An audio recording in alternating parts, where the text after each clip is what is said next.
안녕하세요. 인류의 그림자 에너지 바로 알기 14주차 수소와 미래 에너지 편입니다. 이번 1교시에서는 수소의 생산 기술에 대해서 알아보도록 하겠습니다. 14주차 수소와 미래 에너지에서는 수소의 생산 기술, 그리고 다음 시간은 수소의 저장과 수송, 그리고 수소를 포함한 완벽한 미래 에너지는 언제쯤 가능할까? 이 세 가지를 다뤄보도록 하겠습니다. 그래서 이번 시간에는 먼저 수소의 생산 기술입니다. 수소를 어떻게 만드는지. 지금 이제 수소가 다른 사람들의 관심을 갖게 된 것은 기후변화와 관련이 되어 있습니다. 기후변화 때문에 이제 탄소 중립 정책도 나오고, 그러다 보니까 기존에 있는 에너지원을 어떻게 믹스를 해서 쓸 건지, 그래서 이런 에너지원의 변화와 관련이 있기 때문에 전반적으로는 화석연료가 감소하고 있고, 그 중에서도 석탄이 가장 많이 감소하는 경향을 보여주고 있습니다. 그래서 탄소 중립을 하기 위해서는 화석연료의 사용량을 0으로 만들거나, 그리고 대부분을 직접 사용하는 것 대신에 깨끗한 에너지로 전력화하는 것들이 많이 늘어날 것 같고, 그 빈 공간들을 신재생 에너지와 수소 에너지가 채울 거라는 얘기입니다. 그래서 수소 에너지는 향후 2050년 탄소 중립으로 가는 길에서 중요한 수단으로 작용이 될 가능성이 큽니다. 물론 향후 2050년에 탄소 중립으로 가기 위해서는 에너지 소비량들이 어떻게 변화하는지가 또 문제가 될 수 있습니다. 그래서 여러 가지 시나리오들이 나올 수 있는데, 이제 넷제로로 가는 과거의 시나리오에 보면은 많은 부분들을 전력화랑 그리고 수소가 차지하고 있다는 걸 보여주고 있는데, 이 뉴 모멘텀이라는 거는 우리가 적극적으로 하느냐 아니면 완벽하게 하느냐 그 정도에 따라서 달라지겠지만, 경제적인 상황이나 그 다음에 각 국가들의 협업이 이루어져야 탄소 중립이 가능하기 때문에, 그런 것들을 고려하면 어쩌면 옛날보다 우리가 계획했던 것보다 더 많은 에너지가 필요로 할 수도 있다는 그런 이제 계획들이 나오기 때문에, 많은 사람들이 이 범위 안에서 에너지 소비들이 증가하거나 아니면 감소하는데, 2030년까지는 대부분 에너지 피크가 그때쯤 올 거라고 예상하는 사람들이 많습니다. 자, 그러면 한국에는 어떤 계획을 갖고 있느냐? 탄소 중립 정책에서 에너지원 변화는 결국 전력화가 2배 이상 급증을 해야 가능하고, 수소와 신재생 에너지가 현재 차지하는 에너지원에서의 비율이 4%밖에 안 되는데, 이게 10배 이상 확장이 돼야 된다는 겁니다. 그래서 산업 분야의 성장성은 클 수 있는데, 이것을 뒷받침하기 위한 제도적인, 정책적인, 그리고 투자가 이루어져야 가능하다고 생각이 됩니다. 그리고 공통적으로 나오는 거는 이제 석탄이 퇴장을 하는 거죠. 지금 현재 전체 에너지원 중에 12%를 차지하는 거를 이제 0으로 줄이겠다는 거고, 물론 같은 화석 연료인 석유와 가스도 급감을 하는데, 석유는 에너지원으로 쓰이기 전에 원료로 쓰일 수 있는 부분들이 있기 때문에 그 부분들은 남을 거고, 가스는 대부분 수소로 전환을 하거나 하는 전략들이 있습니다. 그래서 한국이 45%의 에너지원을 전력으로 갖다가 공급을 하기 위해서 그 발전원들을 살펴보면은 이제 2가지 안으로 2050년에 에너지 전원 믹스를 만들었습니다. 그래서 지난번에도 말씀드렸지만, 에너지원의 믹스가 있고 전력원의 믹스가 있죠. 그래서 전원의 믹스는 에너지원 중에 우리가 전력으로 사용하는 게 지금 현재는 20%니까 20%를 무엇으로 구성할 거냐, 그거에 대한 내용이고, 미래 45%의 전력을 어떤 에너지원으로 우리가 구성을 할 건지, 그 부분들이 전원 믹스 구성안입니다. 그래서 전원을 하는 것은 대부분 2050년에는 석탄, LNG를 안 쓰려고 하는 방안들이 가장 많고, 일부 원자력은 남아있는 부분들이 있고, 그리고 나머지는 다 70% 이상은 재생에너지, 그리고 저탄소 에너지에 가까운 그 무탄소 가스 터빈을 이용해서 하는 부분들이 20% 이상 차지하고 있습니다. 또 다른 안에서는 현실적으로 LNG를 다 없앨 수 없기 때문에 LNG를 일부 사용하고, 신재생 에너지의 그 부분을 한 10% 줄여주면서 그거를 연료전지로 커버를 하거나, 다음에 이제 무탄소 가스터빈도 일부 줄어드는 부분들이 있는 걸로 구성을 했습니다. 이만큼 사실은 미래 2050년은 우리가 어떻게 하는지에 따라서 다양한 시나리오가 나올 수밖에 없습니다. 지금부터 이제 30년 후의 일이죠. 벌써 이제 27년밖에 안 남았네요. 3년이 지났기 때문에. 자, 그러면 이 수소에너지가 산업화돼서 수소에너지 산업이 되려면은 결국 어떤 현상이냐면 신성장 동력이 될 수 있다는 거죠. 우리가 2050년 탄소 중립 계획에 따라서 4%였던 것들이 36%니까 신재생 에너지, 수소를 포함한 것들이 엄청나게 증가하죠. 그럼 한국 같은 경우에는 국내에서 에너지를 만들 수 있으면 에너지 자립에 기여를 할 수도 있고, 그리고 기후변화에 기여할 수 있는 친환경 에너지를 할 수 있다는 거죠. 근데 이 산업이 되기 위해서는 에너지 산업, 그 다음에 대표적인 게 석유 가스 산업이라고 말씀을 드렸죠. 산업이 되려면은 항상 생산, 그리고 사용하는 활용 부분, 그리고 그 부분의 운송과 저장 부분이 항상 밸류 체인으로 연결이 돼야 돼요. 근데 초창기에는 생산이 없기 때문에 운송과 저장을 별로 기술 개발을 못하는 경우도 있습니다. 그러다 보니까 또 수요가 없고, 이 세 가지 꼭지들이 한꺼번에 물려가지고 작동을 하기 때문에 초창기에 적응하기가 상당히 어렵습니다. 그래서 정책적으로 클 수밖에 없어요. 텍스 크레딧을 주건, 그 다음에 서브시더리를 주건. 그래서 지금 현재는 수소를 생산하는 방법은 나중에 자세히 설명드리겠지만, 현재는 화석연료 기반으로 나오는 게 대부분이에요. 왜냐하면 수소 에너지를 활용하는 부분에서 연료 전지나 자동차 그 부분에 제약이 많이 있기 때문에 지금 현재로서는 석유화학 제품을 만드는 과정에서 나오는 부생수소, 그리고 천연가스나 바이오가스에서 수소를 추출하는 거, 이런 두 가지가 대부분인데, 이런 게 사용처 같은 경우는 대부분 화학용이나 암모니아를 만들거나 에탄올을 만드는 그런 연료를 만들 때 쓰인다는 거죠.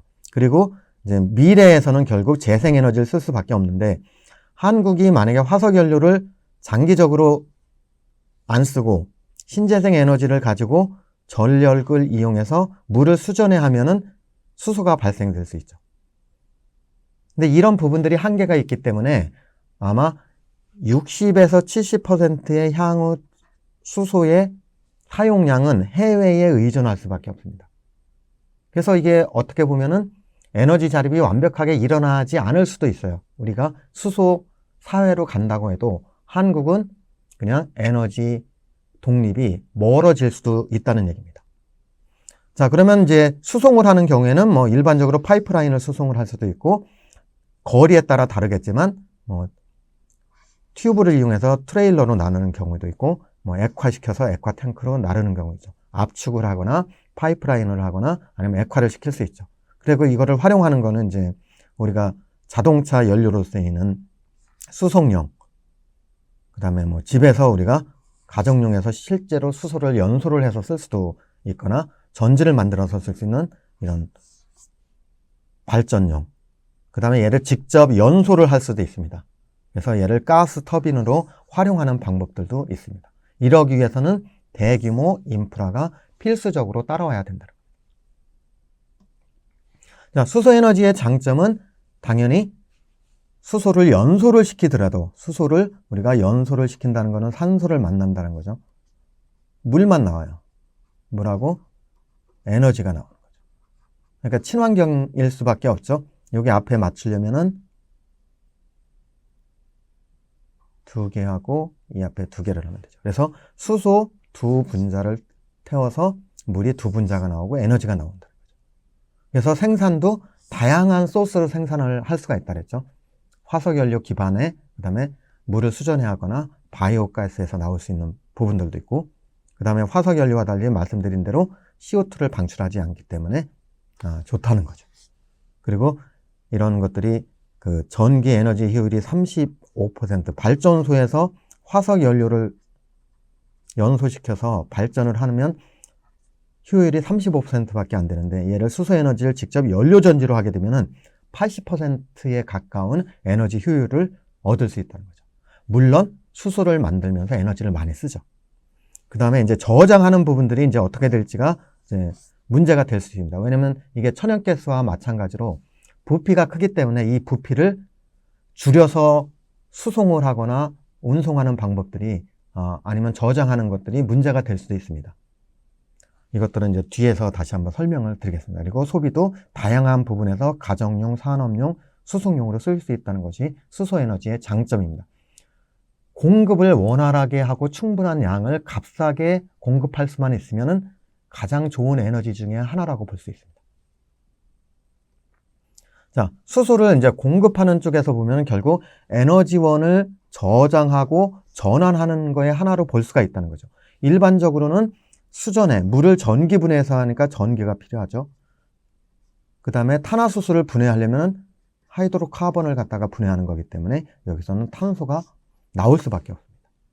뭐 이런 것들을 활용을 해서 결국 수소 연료 전지차나 연료 전지 발전으로 쓰면은 친환경 에너지가 될 수밖에 없죠. 그래서 여기 나온 것처럼 리뉴어블 에너지를 가지고 전력을 생산한 다음에 전력에서 물을 수전해를 하면 수소 생산이 돼서 얘가 그린 색깔이 되는 겁니다. 아니면은 상대적으로 이산화탄소 방출이 적은 원자력을 이용해서 전기를 만들면 되죠. 그 다음에 일부 화석연료는 직접 뭐 가스나 이용해가지고 얘를 만들 때는 CO2가 방출되는 방법이 있고 아니면 이걸 가지고 전력을 만들면 전력에서 수전해를 하는 방법도 있습니다. 그래서 이런 걸 가지고 직접적으로 우리가 연료로 합성 연료를 쓰이거나 아니면 석유화학에서 활용이 되죠. 이 석유화학에서 활용이 되는 거는 지금 현재로서는 원유 중에 중진류라고 해서 탄소가 많은 원유가 있습니다. 그 안에 수소를 붙이면 얘가 경진류로 바뀌어서 휘발 성분들을 많이 갖고 있는 휘발유를 많이 생산할 수 있기 때문에 경제성을 높여줄 수 있기 때문에 이 석유화학에서 많이 쓸 수도 있고 아니면 암모니아와 같은 것들을 만들 때 쓸 수 있습니다. 그리고 직접 내연기관인 인터널 컴버스천 엔진을 대신해서 수소 연료 전지차를 만들 수 있다는 거죠. 자, 그러면 수소는 어떤 특성을 갖고 있나? 이 특성을 알아야 우리가 활용을 할 수 있다는 거죠. 수소는 지금 지구상에 알려진 가스 중에서 가장 작고 가벼운 겁니다. 그래서 퍼지기가 쉽다는 거죠. 그래서 잘 땅속에 있어도 포집이 잘 안 되는 겁니다. 그리고 우주의 가장 풍부한 물질이라고 얘기해요. 그래서 우주 중에는 73%가 수소고 25%가 헬륨이라는 거예요. 나머지는 별로 사실 없죠. 근데 우리가 우주에 있는 가스를 뭐 갖고 올 수가 없죠. 그러니까 당연히 별 의미가 없습니다. 뭐가 관심이냐면 결국 지구에 얼마나 있느냐. 그래서 지각을 이루는 원소 중에는 우리가 잘 아는 것처럼 뭐 산소, 그 다음에 실리카, 알루미늄, 철 이런 금속 원소들과 이 수소에 해당되는 거는 0.9%밖에 안 된다는 거예요. 자, 그러면 결국 우리가 수소를 어디에서 만들지를 알려면 수소가 들어있는 원소가 뭔지를 알아야 돼요. 분자들이. 그럼 지구에 수소가 존재하는 형태는 탄화수소 형태로 존재를 하는 거예요. 그럼 탄화수소는 뭐죠? 화석연료예요. 그래서 수소 시대로 간다고 해도 이 화석연료에서 자유롭지 못할 수도 있다는 겁니다. 또 하나는 물이에요. 물을 분해를 하면 좋죠. 근데 뭐가 들어간다고 했죠? 에너지가 많이 들어가서 수소를 생산해서 수소가 또 에너지를 만드는 게 훨씬 더 적다는 거예요. 그래서 더 많은 에너지가 들어가기 때문에 에너지 밸런스상 합리적이지 않은 원료 중에 하나이긴 해요. 근데 우리가 탄화수소처럼 이 화석연료는 자연적으로 만들어진 거죠. 그죠? 그래서 내추럴 연료, 그 다음에 내추럴 가스 다 마찬가지예요. 이거랑 달리 수소는 우리가 인위적으로 합성되어 있는 것을 분리해내야 되기 때문에 에너지가 많이 들어간다는 거예요. 근데 물론 천연가스, 천연메탄가스처럼 수소가 천연 상태로 존재하는 것도 있습니다. 근데 말씀드린 대로 가볍기 때문에 이 땅속에 가스처럼 포집이 되는 경우가 없이 많은 것들이 다 날아가 있는 경우들이 많습니다. 그리고 또 하나는 만들어지는 방법이 화석연료와 약간 다를 수밖에 없기 때문에 우리가 천연가스 찾는 거랑 조금 다른 방식으로 이를 개발할 수 있는 것들은 있습니다. 그래서 이거는 나중에 다시 한번 설명을 드리도록 하겠습니다.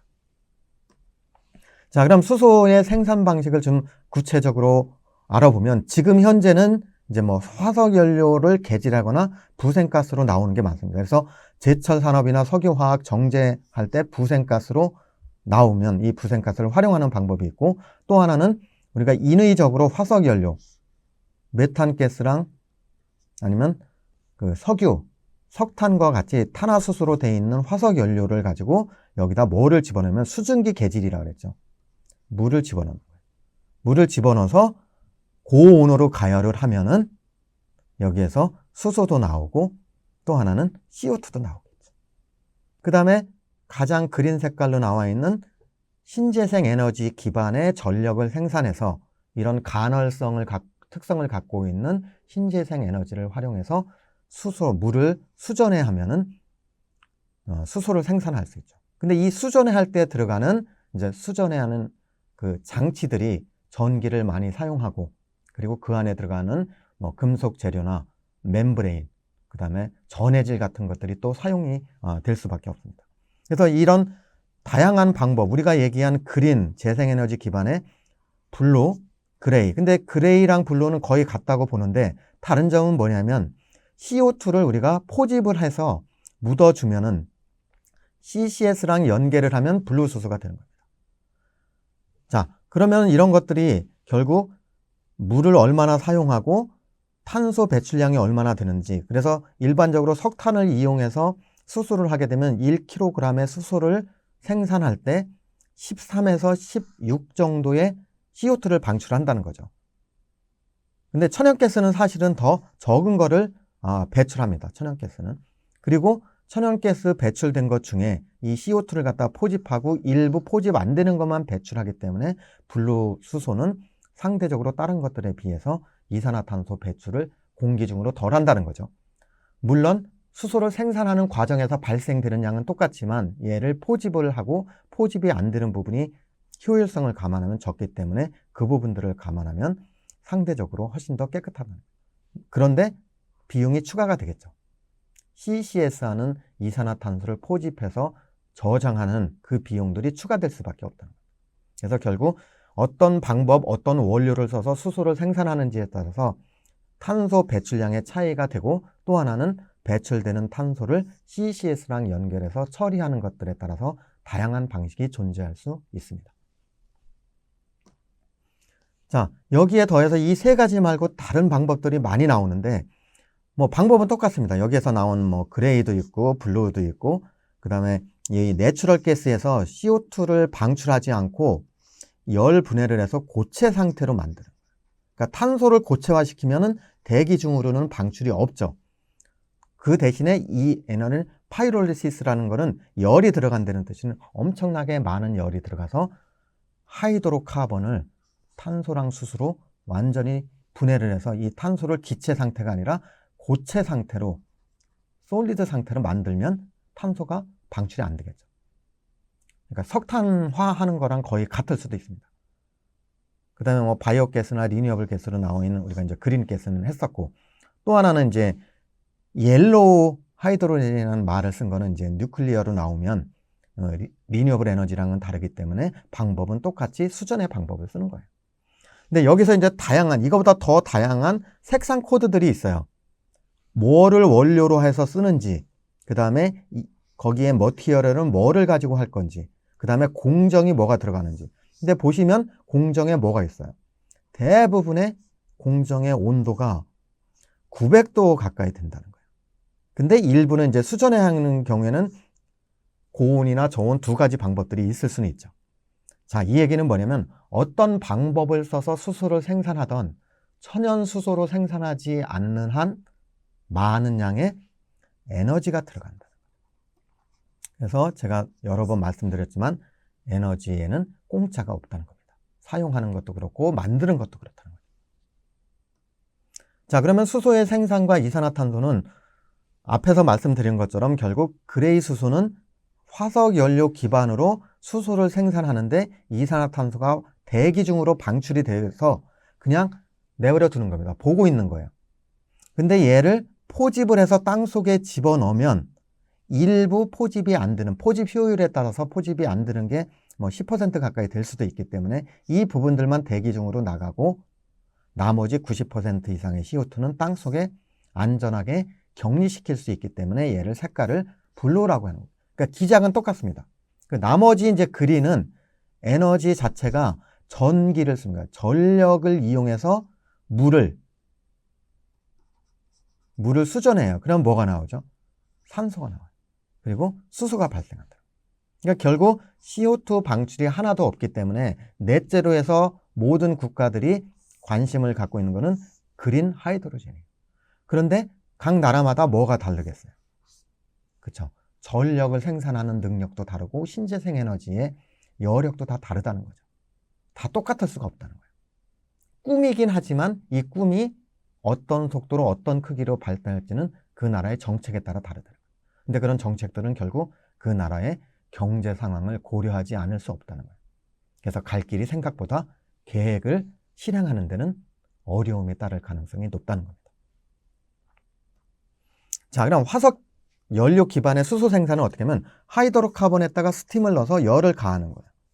자, 그러면 여기서는 이제 하이드로카본의 종류에 따라 다른데 만약에 메탄가스를 가지고 우리가 연소를 시켜가지고 물이랑 집어넣어서 반응을 해서 CO2랑 H2를 발생하면, 그래서 이 과정에서는 처음에는 리포밍 할 때 내추럴 가스가 들어가면은 탄소 하나에 수소가 4개예요.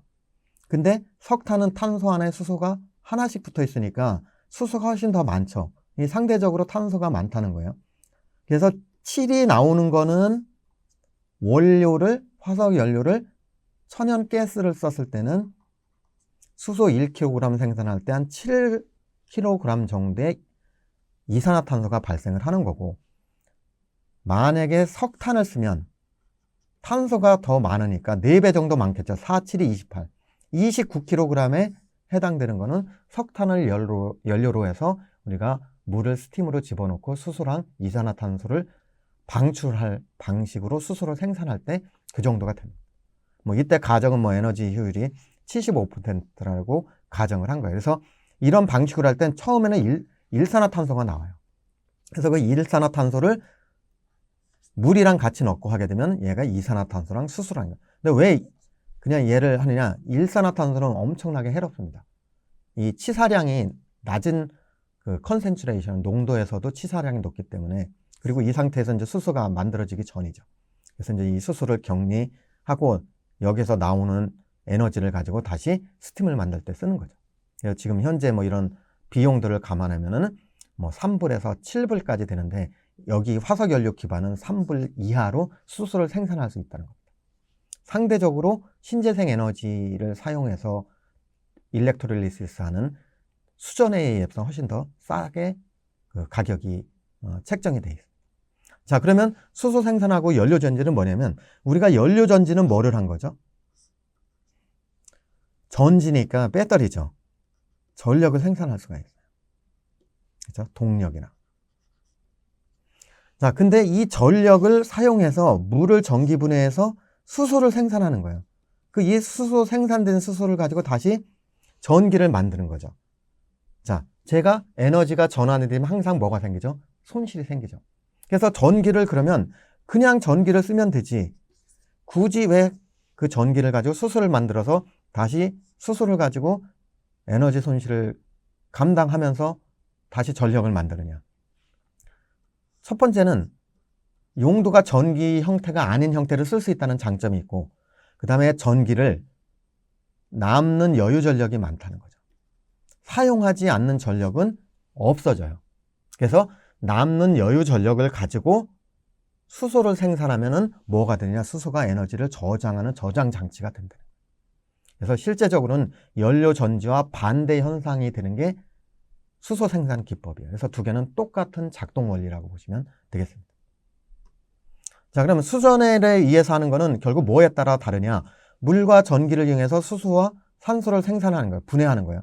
근데 이 안에 들어가는 거는 전해질의 종류에 따라 가지고 뭐 알카린을 쓰느냐, 아니면 프로톤 익스체인지하는 멤브레인을 쓰느냐, 그 다음에 애니온이나 음이온을 이용해 가지고 하는 전극제를 쓰느냐에 따라서 다 달라요. 그래서 결국 전해질의 종류, 분리막의 방식, 그 다음에 양극재의 종류에 따라서 다르니까 이 비용들이 들어가는 거는 어쩌면 나중에 양극재와 관련된 거는 광물하고도 관련이 돼요. 그렇기 때문에 4차 산업 그리고 미래 에너지와 가면은 광물과 연결이 될 수밖에 없습니다. 이게 이제 문제가 될 수도 있다는 거죠. 그래서 중국을 비롯한 많은 나라들이 이 배터리 산업과 관련돼서는, 전지 산업과 관련돼서는 이 광물이 엄청나게 중요하다는 겁니다. 자, 그러면 수소는 과연 얼마만큼 생산되고 있는지를 보면 지금 현재 전 세계적으로는 수소 생산량이 이게 메가톤이죠. 100메가톤 정도 된다. 메가라는 거는 100만 톤입니다. 그래서 100만, 1000만, 억 정도, 1억 톤 되죠. 근데 이거를 2030년대는 좀 증가하고 기하급수적으로 증가하는 거예요. 뭐에 따라서? 넷제로 플랜에 따라서 그렇게 되는 거예요. 자, 그럼 이 사용하는 것들은 보통 뭐 어디에 쓰이는지 아니면 어디서 와야 되는지를 보면 2050년에는 그린 수소가 반, 블루 수소가 거의 반이라는 소리예요. 어떻게 보면은, 그죠? 한 40%, 뭐 50%, 그러니까 나머지 10%는 이제 다른 화석 연료 기반 중에 나오는 것들이 그때 가더라도 상당 부분 많이 존재할 수 있는 거예요. 그러니까 50% 이상의 수소 생산은 2050년이 돼도 어디에서 나온다? 화석 연료 기반에서 나온다. 자, 화석 연료 기반으로 수소를 생산하면 뭐가 방출이 되죠? CO2가 방출이 되죠. 자, 그러면 이 CO2 방출은 뭐로 해결을 하느냐? CCUS로 해결을 해야 돼요. 자, 그러면 결국 2050년이 돼도 CCUS는 어쩌면 점점 더 커질 수밖에 없기 때문에 이산화탄소 포집 저장들이 중요한 산업으로 등장한다는 것은 수소와 함께 더 확장이 될 가능성이 크다는 겁니다. 그래서 결국 현재는 화석연료 중심으로 수소 생산하는 게 96% 가까이 된다는 거예요. 그리고 신재생 에너지를 활용해서 2050년에 되는 거는 한 50% 가까이 되는 거예요. 그래서 결국 이 천연가스를 활용할 수 있는 내추럴 가스를 활용한 블루수소가 많기 때문에 미래의 천연가스가 그냥 천연가스로 쓰이는 것도 있죠. 연료로 쓰이는 것도 있지만 뭐로 쓰일 수 있는 포션이 높아지죠. 원료로 쓰일 수 있다는 거예요. 무엇의 원료로? 수소 생산의 원료로 쓰이는 부분들이 폭발적으로 증가하기 때문에 천연가스는 우리가 생각하는 것 이상으로 중요한 화석 연료로 남아있을 가능성도 크다는 겁니다. 자, 수소 산업의 규모들은 대부분 이제 플랜이기 때문에 이게 될지 안 될지는 몰라요. 자, 한국은 이 수소가 그렇게 되더라도 여기 보는 것처럼 한국이 수소 선도국가 비전을 발표했을 때 보면 수소를 사용하는 양이 얼마 안 돼요. 그렇죠? 22만 톤이에요. 근데 2050년에는 2700만 톤을 활용해서 탄소 중립을 이루겠다는 거예요. 자, 근데 이 청정 수소를 국내에서 생산하는 게 얼마가 되면 500만 톤밖에 안 된다는 거예요. 근데 이 500만 톤 중에도 그린 수소로 하는 게 300만 톤밖에 안 된다는 거예요. 자, 이 얘기는 뭐예요? 향후 2700만 톤 수소의 사용량이 필요한데 한국에서 청정수소 생산하는 게 500만 톤이면 나머지는 다 뭐죠? 해외에 의존을 한다. 그럼 결국 한국은 수소 산업이 가더라도 에너지 해외 의존도는 여전히 높다는 거예요. 다행인 거는 뭐 생산하는 수소 생산 비용이 꾸준히 감소하기 때문에 2030년이 되면은 그린 수소 가격이 기존에 있는 그레이 수소나 블루 수소보다 더 싸진다는 겁니다. 그래서 2018년도에는 그레이 수소가 1불에서 2불 사이로 가장 쌌어요. 그 다음에 얘를 CO2랑 연결을 시키면은 뭐 3불까지 올라가고, 그 다음에 그린 수소의 그 전해질의 종류에 따라서 수전화를 하게 되면은 4불까지 있다는 거예요. 그거는 물론 이제 미국 달러로 기준으로 되어 있는 거죠. 근데 2030년이 가면 이 두 개에 의한 그린 수소가 상대적으로 더 싸지는 범위 안에 들어오고 2050년이 가면 어떤 방법으로 그레이나 블루를 하더라도 그린 수소보다 훨씬 더 비쌀 수밖에 없다는 겁니다. 이게 미래의 이제 비전인 거예요. 30년 뒤의 얘기예요. 근데 30년 뒤는 지금 남은 30년 동안 우리가 어떻게 투자를 하고 스케일업을 대용량으로 하는지에 따라서 달리는 거예요. 그러니까 계획을 세우는 거는 엄청 쉬워요.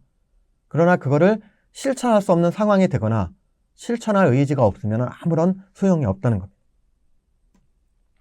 자, 그래서 수소 생산법에 따라서 질량 밸런스를 보면 수전해와 천연가스를 비교해 볼게요. 그러면은 결국 수전해를 이용해서 하는 거는 물을 갖다가 수소를 하게 되면은 이 물을 원자량을 계산해 보면 18 정도 돼요. 물의 분자가 18kg. 그러니까 18kg을 가지고 수소를 2kg을 생산한다는 거예요. 그래서 결국 수소 1kg을 생산하기 위해서는 물이 9kg이 필요한 거고, 얘가 분해가 되면 완벽하게 되면 8kg의 산소가 발생을 한다는 거예요. 근데 이 안에 이제 에너지가 많이 들어갈 수밖에 없죠. 자, 이산화탄소 방출이 없죠. 메탄가스로 하게 되면 이산화탄소가 여기 메탄이 16, 그 다음에 물이 2분자 하게 되면 36kg, 이때 수소가 4분자가 나오니까 8kg이 되면 메탄가스를 16kg을 이용해서 8kg의 수소가 생산되니까 수소를 1kg 생산할 때 필요한 메탄가스의 양은 얼마요? 2kg이 된다는 거죠. 근데 거기서 발생되는 CO2의 양은 5.5kg이 나온다. 이게 이제 결국 질량 밸런스입니다. 근데 이 메탄가스 대신에 뭐를 쓰면은, 석탄을 쓰면은 얘가 이거보다 4배가 많은 20kg 이상 발생할 수 있다는 거죠. 그래서 화석 연료 안에서도 어떤 화석 연료 유형을 쓰는지에 따라서 수소 생산과 더불어 이산화탄소 방출량이 달라질 수밖에 없다는 겁니다. 자, 그러면 수소를 갖다가 수전해내는 에너지 밸런스를 보면 우리가 전력을 100kWh의 전력을 가지고 수소를 생산할 때 그 생산된 수소가 연료 전지를 이용해서 전력을 생산하면은 여기 50이 들어갈 때 15가 들어가는 거니까 100이 들어가면 30이 나오죠. 그러면 결국 에너지를 얼마만큼 저장하는가 하면 30%의 에너지를 저장하는 저장 장치의 역할을 하는 거예요. 그래서 가능한 생산된 전력을 직접 쓰는 게 제일 좋죠. 근데 없어지는 전력이나 아니면 간헐성 문제를 갖고 있는 신재생 에너지는 ESS 시스템을 가져야 되니까 이런 에너지 저장 장치의 비용이 또 들죠. 그래서 이거를 그냥 수소의 형태로 저장하는 거랑 다름없다는 거예요. 일반적으로 보기에는. 그래서 이거에 대한 전체적인 흐름을 알면 결국 수전해서 수소를 생산하는 게 결국 효율을 높이는 게 아니라 일단 에너지를 저장하는 장치이기 때문에 한계가 있을 수밖에 없고, 이게 액화를 시키거나 그런 과정에서 나오는 거, 그 다음에 그 액화를 완벽하게 인슐레이션을 시키는, 그렇죠? 그래서 열을 차단하는, 그리고 에너지를 차단하는 완벽한 단열재들이 필요하기 때문에 천연가스보다도 훨씬 더 어려운 비즈니스가 돼서 시간이 오래 걸릴 수도 있다는 겁니다.